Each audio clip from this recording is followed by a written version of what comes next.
first became interested in photography around the age of 14, where at the time I was doing a lot of acrobatics, and we would use cameras to document the progress of our technique.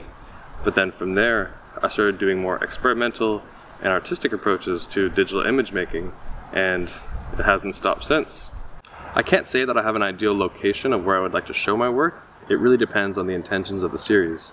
Now, if I'm making work while traveling in that way, it's likely that that work ends up in a book format, whereas other works are either site-specific installations or gallery-specific installations. The work is usually formatted to the site-specific space where I intend the work to be shown.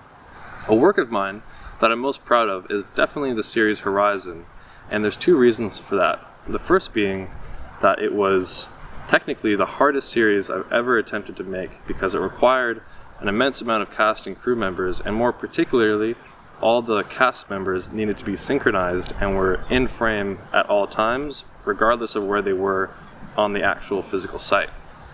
And the second reason is that that series was photographed at a location that I speculated was likely to be demolished at some point, and up until a few months ago it existed, and now it is a pit that is no longer what it used to be.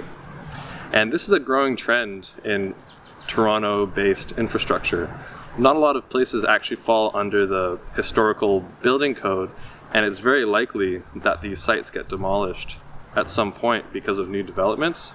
So I find a lot of my sites that I choose to photograph are a way for me to preserve these places that existed once in Toronto and theatricize them and create this memory that will exist in a photograph for years to come, but physically might become unavailable.